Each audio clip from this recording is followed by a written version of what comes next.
Have faith in the power of God. You are living directly by the power of God and not by human prosperity. You may argue that unless you have jobs, you cannot eat. All right, but even if I put an abundance of food and money before you, and suddenly your heart fails, what good will those material things do you? None. It is God alone who has given you life and the power to work and grow and accomplish. Your very existence is a manifestation of His will, so why shouldn't you depend directly on Him? You must absolutely remember that.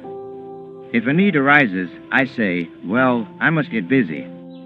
But I never wish for anything or undertake any action without first seeking God's guidance. Father, I will reason, I will act, but guide thou my reason, will, and activity to the right thing that I should do. Then all the forces of fulfillment work with me. In little things and in big things I have seen that divine power work. I am working for God alone. I have left everything for His cause. I am His child. If you live with the consciousness that you are His child and that He is your Father, and make up your mind to do your best with dogged determination, then in spite of obstacles, and even if you make mistakes, His power will be there to help you out. I live by that law.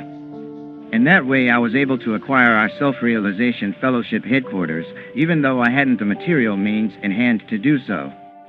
And see, even in this time of depression, still I have bought this temple.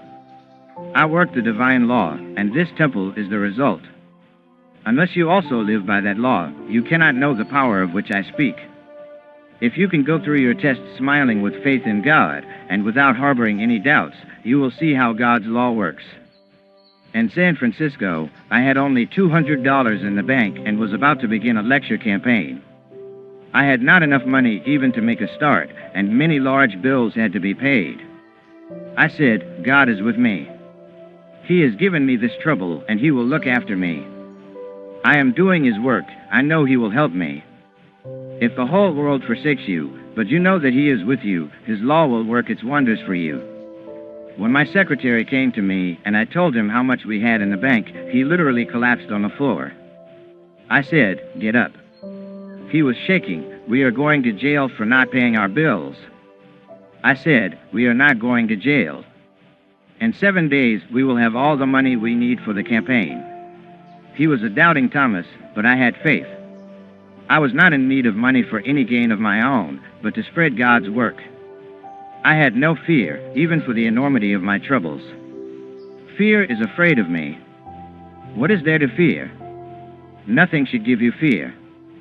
Face all troubles with faith in God, and you will conquer.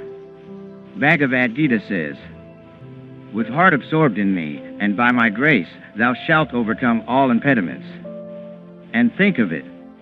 I was walking in front of the Palace Hotel when an elderly woman came up to me and said, can I talk with you? We exchanged a few words, and then out of the blue she said, I have money to burn. Can I help you? I replied, I don't need your money. Why should you offer money to me when you don't even know me? She answered, but I do know you. I have heard so much about you. And right there she wrote out a check for $27,000. I saw in that the hand of God.